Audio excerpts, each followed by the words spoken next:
प्राणनाथ, अब तो 1 वर्ष पश्चात हम अयोध्या लौट चलेंगे। 13 वर्ष तो बीतने ही वाले हैं। माताएं, भाई भरत और शत्रुघ्न हमारे पहुंचने पर कितने खुश होंगे। क्यों नहीं सीते? अगर वो खुश नहीं होंगे तो और कौन होगा? यह क्या, तुम्हारी आंखों में आंसू? क्या बात है सीते? क्या मुझसे कोई... नहीं नहीं प्राणनाथ, ये तो बस यूं ही। प्राणनाथ, रह रह कर ना जाने क्यों आज मुझे अयोध्या की बहुत याद आ रही है।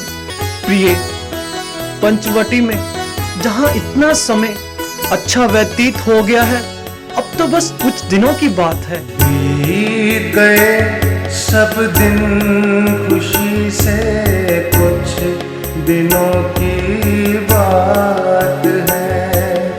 बीत गए सब दिन खुशी से, कुछ दिनों की बात है।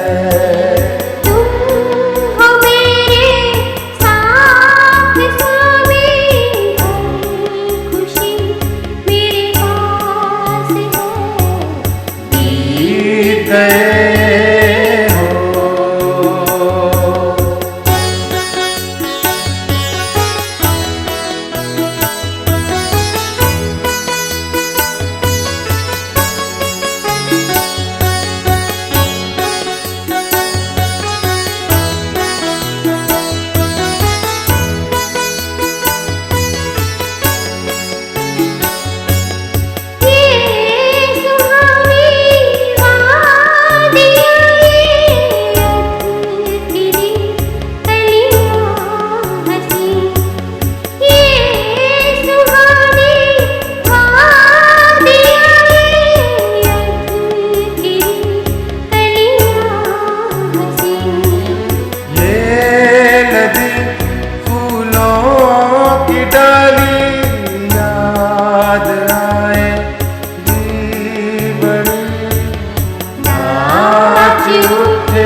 कौन हैं जो इस प्रकार जंगल में मंगल मना रहे हैं?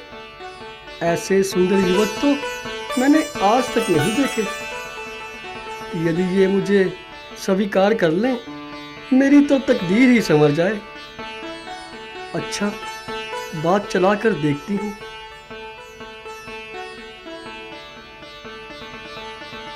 जी, आप लोग कौन हैं? देखने में तो राजकुमार प्रतीत होते हैं, फिर ऐसे वस्त्र क्यों पहन रखे हैं? आपकी ऐसी दशा क्यों है? और इस प्रकार वनों में रहने का कारण? देवी, मैं अवधपति स्वर्गीय महाराज दशरथ जी का बड़ा बेटा राम हूं। अपने पिताजी की आज्ञा अनुसार 14 वर्षों के लिए वनों में भ्रमण करने आया हूं। यह है मेरी धर्म पत्नी सीते और वह है मेरा छोटा भाई लक्ष्मण। ये दोनों अपनी इच्छा अनुसार मेरे साथ वनों में रहने आए हैं। ओह, तो आप इतनी मुसीबत में रहते हुए भी इतने खुश हैं? देवी, मनुष्य को प्रत्येक अवस्था में खुश रहना चाहिए, यह सोचकर कि यदि वो दिन नहीं रहे तो यह दिन भी नहीं रहेंगे। क्या मैं आपकी कुछ सेवा कर सकती हूँ? मैं आपको इस प्रकार वनों में भटकते नहीं देख सकती। चलिए, आप लोग चलकर हमारे महलों में रहें। मगर आपने अभी तक अपना परिचय नहीं दिया देवी। छोड़िए भी, अब आप मेरे साथ महलों में रहेंगे तो सब जान पहचान हो जाएगी। फिर भी देवी, मैं लंकापति रावण की बहन हूँ। मेरा नाम स्वरूप नखा है, मगर आपकी तो दासी हूँ। कहिए, आपको पसंद हूँ ना? आप ये कैसी बातें कर रही हैं? एक राजकुमारी के मुख से ऐसे शब्द शोभा नहीं देते। मैंने ऐसी कौन सी बात कह दी? यही कहा है कि आपको अच्छी लगती हूँ या नहीं। आइए, जरा घूमें फिरें। चलिए, गोदावरी के तट पर ही चलते हैं, बड़ा ही मजा आएगा। क्या आप पराये पुरुष के साथ इस तरह घूमना पसंद करेंगी? पराये? कौन अपने कौन पराये? पराये ही तो अपने हुआ करते हैं। आपकी ये पहेलियां मेरी समझ से बाहर हैं। आखिर आप कहना क्या चाहती हैं? कहना क्या है, बस आपको अपना बनाना चाहती हूँ। फिर आपको यहाँ नहीं रहना पड़ेगा। सोने की लंका के शाही महलों में हमारा निवास होगा। ओह, तो अब हम आपकी बात समझे। समझ गए ना? तो फिर चलिए, देरी किस बात की है? क्षमा करना, हम आपकी ये आशा पूर्ण नहीं कर सकते। वह इसलिए कि हम विवाहित हैं और हमारी धर्म पत्नी हमारे साथ है। तो फिर क्या हुआ, उन्हें भी अपने साथ ले चलिए। हमारे यहाँ किसी बात की कमी नहीं है। मैं तो बस शादी करूँगी केवल आपसे। एक स्त्री के होते हुए हम आपसे कैसे शादी कर सकते हैं? इसमें हर्ज ही क्या है? राजे महाराजे तो कई कई शादियां किया करते हैं। परंतु हम इसे धर्म शास्त्रों के विपरीत समझते हैं देवी। तो क्या यह समझते हैं कि संसार के प्रत्येक कार्य धर्म शास्त्रों के अनुसार हो रहे हैं? आप कुछ भी कहें, परंतु जैसा आपने सोचा है वैसा सोचना राम के लिए असंभव है देवी।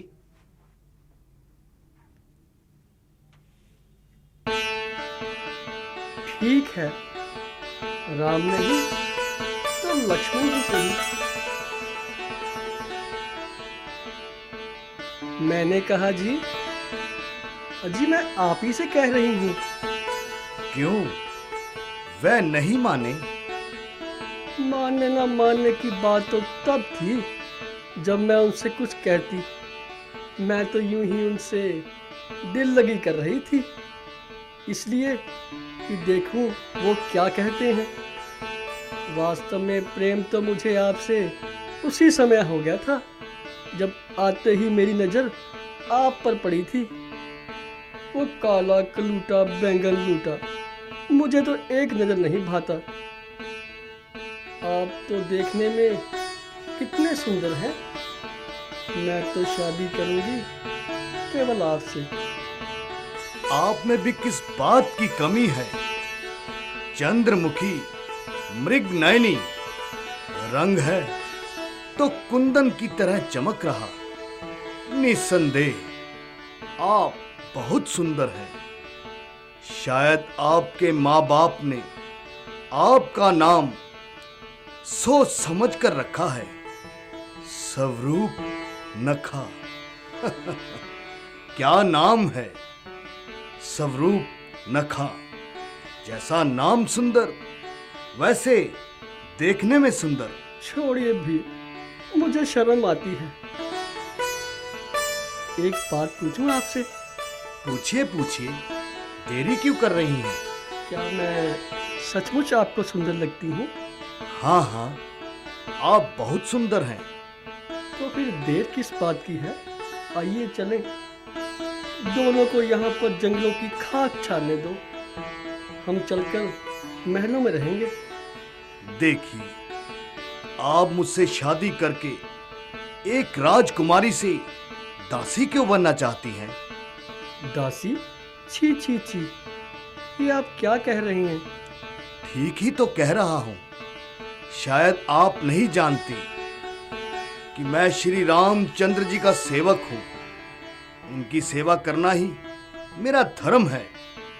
तो फिर क्या हुआ? जहाँ पर आप रहेंगे वहीं पर मैं रह लूंगी।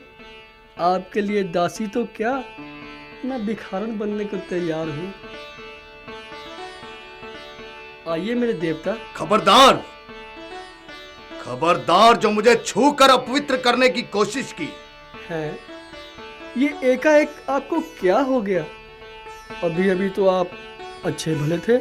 तुम्हारे लिए बेहतर यही होगा कि जितनी जल्दी हो सके यहां से चली जाओ। चली जाऊं? आपको छोड़कर चली जाऊं? हाँ हाँ, चली जाओ, वरना। अरे अरे, आप यह क्या कर रहे हैं? क्यों, क्या हुआ देवी? तुम्हारे भाई को तो ना बोलने का तरीका है और ना ही बात करने का सलीका। ना शक्ल ना अकल, ऊपर से इतना गर्म स्वभाव।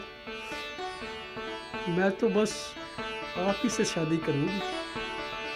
हमारा एक बार ही कह देना काफी था कि हमारी धर्म पत्नी सीते हमारे साथ है। एक बार फिर सोच लीजिए। अभी आपने मेरा प्रेम देखा है, घृणा नहीं देखी। शायद तुम भूल रहे हो कि मैं रावण की बहन हूँ।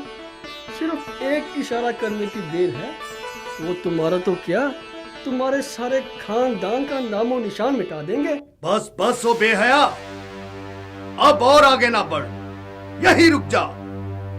यदि तूने एक शब्द भी अपने मुंह से निकाला तो मैं तेरी जुबान खींच लूंगा।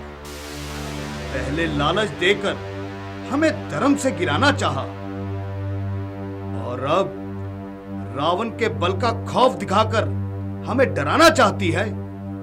तू क्या समझती है कि हम औरतों की तरह चूड़ियां पहनकर बैठे हैं?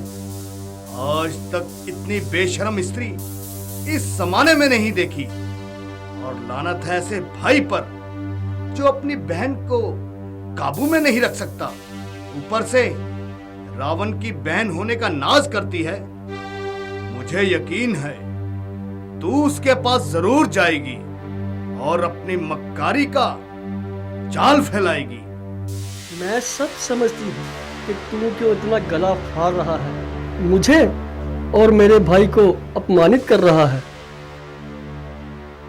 देखती हूँ, अब इस कलमुही को ही देखती हूँ जिसने रास्ते का कांटा बनकर मुझे और मेरे भाई को अपमानित किया है। मालूम होता है तू बहुत सिर चढ़ रही है। ठहर जा कलमुही, मैं तेरा अभी खात्मा करती हूँ। प्राणनाथ, लक्ष्मण सावधान। खबरदार, अब तेरा काल समीप आ पहुंचा है। तूने मेरी देवी जैसी भावज पर हाथ उठाना चाहा, अब मैं तुझे जिंदा नहीं छोड़ूंगा।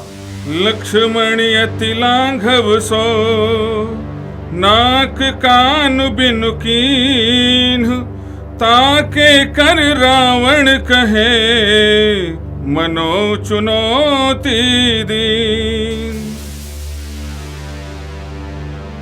तेरे अपराध की इतनी ही सजा काफी है। भैया मैं मर गई। दिखाती रह अपना मुंह लोगों को।